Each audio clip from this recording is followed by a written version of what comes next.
Hello again everybody, back with another video. So this is just really an update looking at the data from the UK Health Security Agency, where they produce weekly reports, weekly vaccination surveillance reports, and it gives you plenty of data. It gives you CV-19 cases, deaths, hospitalisations and so on. So I'm going to look now at the overall results and look at the vax first, unvaxxed from the government data. So this is for England, and as I say, the data's now covers the latest reports that come out, 47, 48, and the last one to this date is 49. But before I go on, let's have a look at the impression that you're getting from your governments across the world and from mainstream media across the world.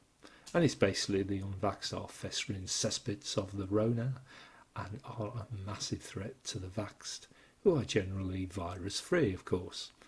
And the unvaxxed are also overwhelming the hospitals, and therefore the vaxxed can't get hospital care. And the majority of their deaths are in the unvaxxed. And of course, the unvaxxed are reckless, selfish idiots that are putting everybody at risk, even the ones that are protected by the vaccination, which is a strange logic, but that's the kind of impression we're getting.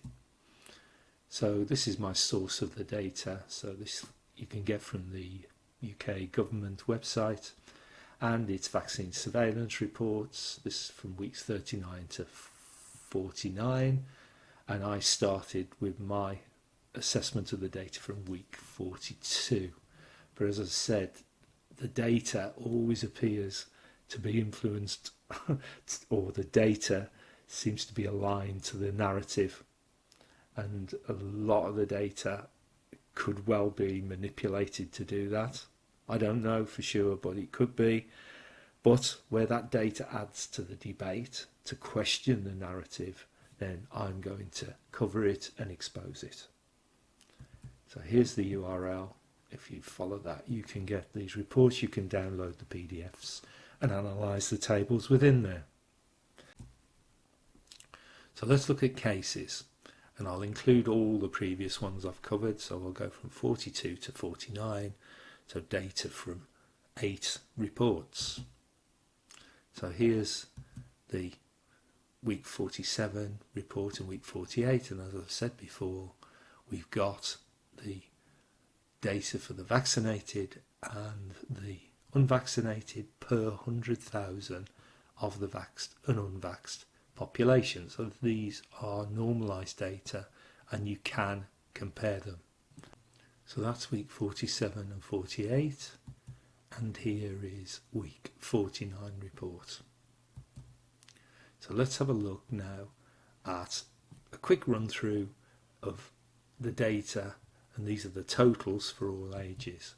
So back at week 42, we had unvaccinated had slightly more cases than the vaccinated, so we're at 51.6 and 48.4%. Then when we went to week 43, there were slightly less in the unvaccinated and slightly more in the vaccinated. Then this was week 44, so the amount in the vaccinated now is 52% to 48% in the unvaxxed, so more in the vaccinated. Then it went up to 53% in the vaccinated, then 54%, then it came back to 53, week 48 it was 51.5, and now we're at 50.5. So it's a little rise, a little fall, but overall, if we look at the average for all of those 8 reports, we've got slightly more infections in the vaccinated than the unvaccinated. So this is just showing that the vaccine does not stop you getting the Rona, and it's just basically roughly the same as in the unvaccinated group. Now, one thing that was swaying the figures is the under 18s. Throughout all the reports, this is the average for the 8 reports, throughout all the reports we've got this massive peak here, which is kind of bringing up the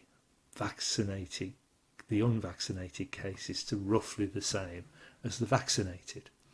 Now, if you take that away and you take the adult population, so the adult population is the one that's being kind of restricted with vaccine passports and everything else for nightclubs, and you can see it's going to change dramatically if we take this one out. So let's have a look at the totals for the adults. So this was week 42. You can see there's 1.6 times more cases in vaccinated adults than unvaccinated.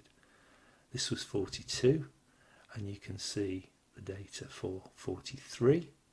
It went up again in the vaccinated. 44, 45, 46,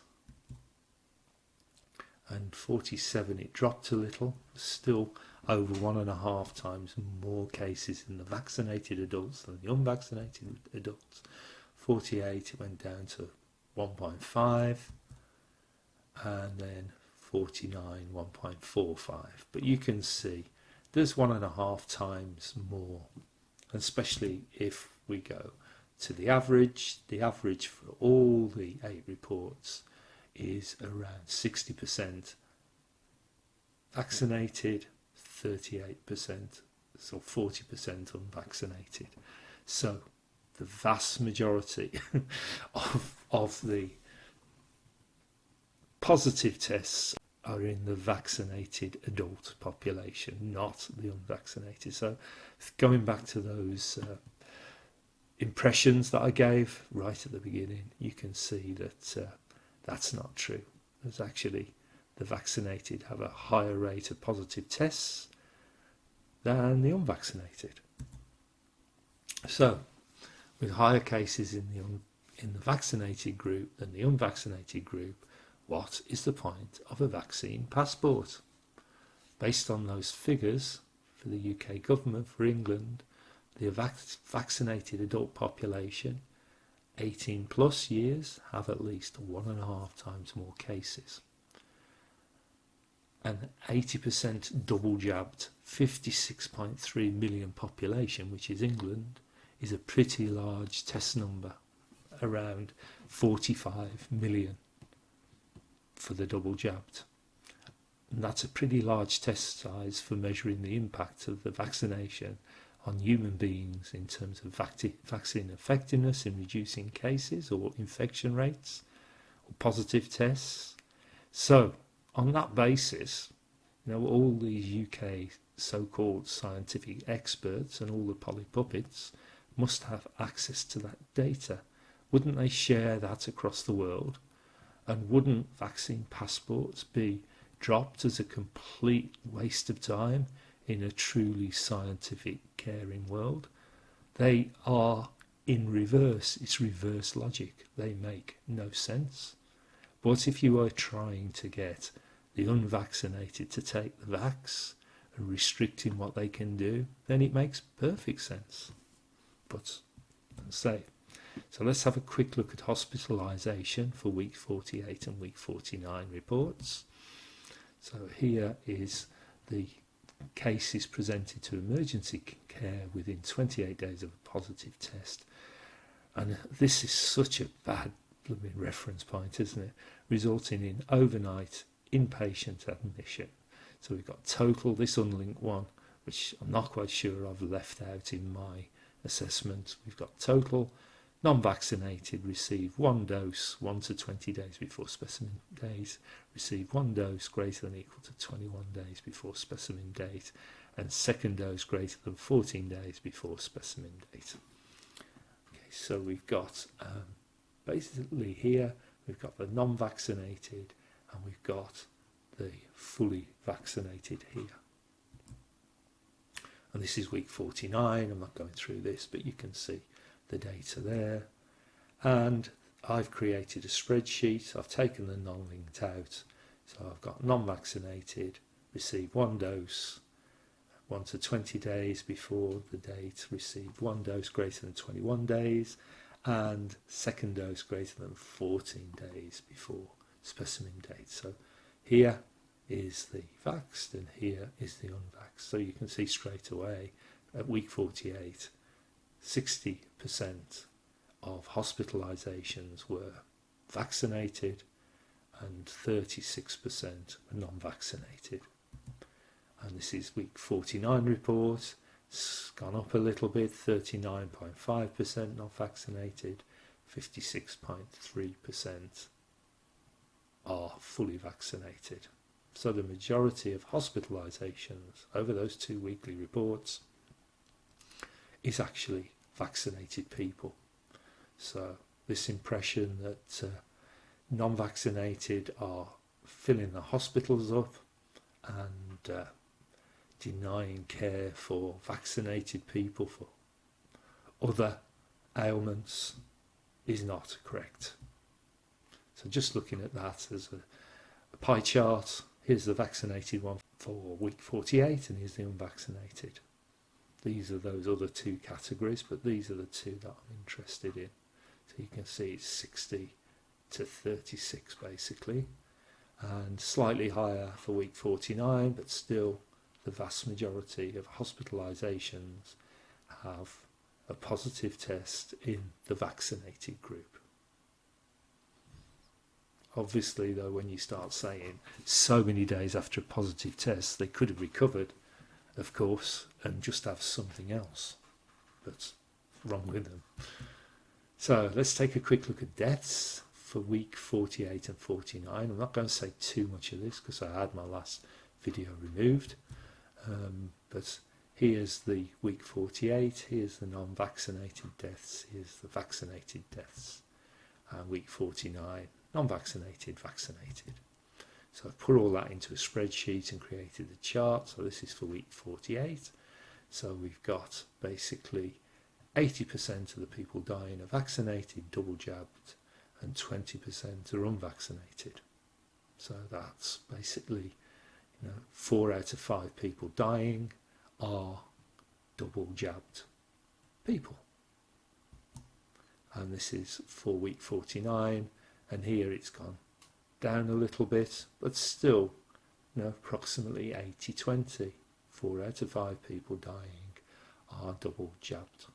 And the overall vaccination rate for the total age range is around about 80% in England. Anyway, let's move on.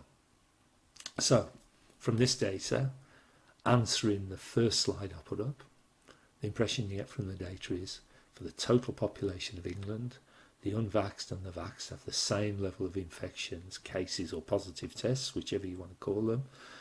Vaxxed adults in England are 1.6 times more likely to be tested positive, so a greater infection if you want to use the terminology of our leaders. And the majority of people in hospital who have tested positive are the vaxxed, and the majority of deaths are in the vaxxed population. 4 out of 5 people dying within 28 days of a positive test are vaccinated. And overall, are the unvaxxed people tinfoil hat wearing, irresponsible, selfish idiots, or have they made a reasonable decision? You can answer that. So that's enough of me talking. I want to play now what the UK government are doing in response to the current levels of positive tests and also the Omicron variant or the Omicron strain or whatever you want to call it. And this was an announcement made earlier in the week, and I've added various comments to it in text, and I'll come back and talk to you at various points in the video. So let's take it away, Boris. But since I last spoke to you, it's become increasingly clear that Omicron is growing much faster than the previous Delta variant, and it's spreading rapidly all around the world. 568 cases have been confirmed through genomic sequencing across every region of the UK, and the true number is certain to be much higher. Most worryingly, there is evidence that the doubling time of Omicron in the UK could currently be between 2 and 3 days. And while there are some limits on what we can learn from South Africa, because of the different rates of vaccination, different rates of previous infection, we're seeing growth in cases here in the UK that now mirrors the rapid increases previously seen in South Africa. Meaning that we can't yet assume that Omicron is less severe than previous variants. So while the picture may get better, and I sincerely hope that it will, we know that the remorseless logic of exponential growth could lead to a big rise in hospitalizations and therefore, sadly, in deaths. And that's why it's now the proportionate and the responsible thing to move to Plan B in England. Second, from this Friday, we will further extend the legal requirement to wear a face mask to most public indoor venues, including theatres and cinemas. There will be, of course, exceptions where it's not practical, such as when eating, drinking, exercising, or singing. Third, we'll also make the NHS COVID pass mandatory for entry into nightclubs and venues where large crowds gather, including unseated indoor venues with more than 500 people, unseated outdoor venues with more than 4,000 people, and any venue with more than 10,000 people. The NHS COVID pass can still be obtained with 2 doses, but we will keep this under review as the boosters roll out. And having taken clinical advice since the emergence of Omicron, a negative lateral flow test will also be sufficient. But we need to go further and faster still, because our scientists are absolutely confident that your immune response will be stronger if you've been boosted. And while you're at it, please get your flu jab too. Let's do everything we can to protect ourselves and our loved ones this winter and to reduce the pressures on our NHS. As we learn more, so we will be guided by the hard medical data around 4 key criteria. We will constantly monitor the data and keep it under review. And of course, we must be humble in the face of this virus. It's said right at the beginning of this pandemic that I think, or as soon as we were really talking about vaccination seriously, that I didn't want us to have a society and a culture where we force people to get vaccinated. I don't think that's ever been the way we do things in this country. And actually, Dave, we've been able to achieve through the voluntarism of the British people, through their incredible public spiritedness, willingness to roll up their sleeves and get vaccinated, huge numbers, huge proportions of our population. I think that there is going to come a point if we can show that the vaccines are capable of holding of Omicron, and that's the key thing that I think that we need to test. Well, I do think that we're going to have a conversation about ways in which we deal with this pandemic, because I want to be absolutely clear with you. I don't believe we can keep going indefinitely with non-pharmaceutical interventions. I mean restrictions on people's way of life. Where just because a substantial proportion of the population still, sadly, has not got vaccinated. And I think we're going to need to have a national conversation about the way forward and the other things that we can do to protect those who are hard to reach, who haven't got vaccinated for one reason or another, who may have medical reasons why they can't get vaccinated, other ways of protecting them. But that is a stage that I think we will come to if and when we establish, as I hope that we will, that the booster is effective against Omicron, and the booster is capable of holding Omicron, getting us back into that equilibrium that the double jabs got us into with Delta, if you follow me. So it's at that moment that I think we will have to talk seriously about moving on from the way from thinking about further NPIs and thinking about other ways in which we protect people. Well, what more can I add to that, guys? Clearly, all that waffle meant they're going to look at compulsory vaccinations or putting some kind of tax or fine on people who don't get their jab, even though all that data I showed at the start shows it's not going to make a great deal of difference to anything. But let's listen to what this guy said not so many months ago as we were in spring and summer about their one-way roadmap. What we're doing is embarking now on a journey, a one-way roadmap to freedom, and it's designedly cautious in order to be irreversible. That's what we're hoping to achieve. And some people say we should go faster, some people say we should be more hesitant. I think we're going at the right pace.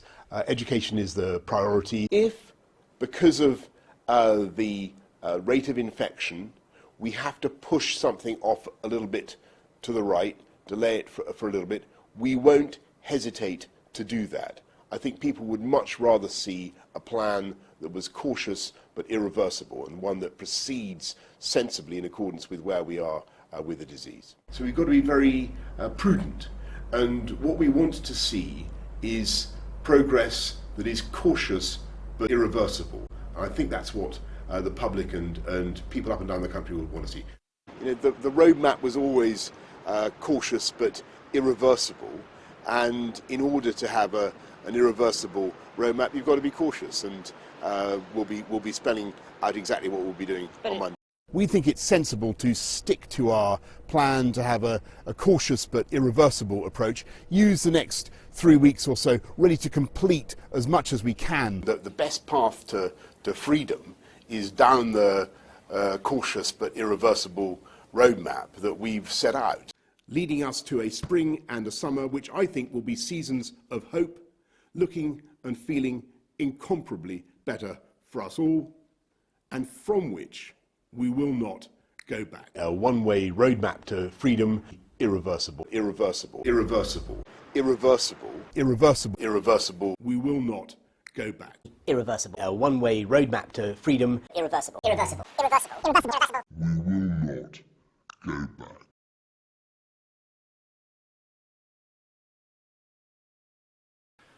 So 3 or 4 months past the irreversible roadmap, Freedom Day, everything's come back, but everything's come back and you've got extra vaccinations and vaccine passports and God knows what mandatory vaccination to come.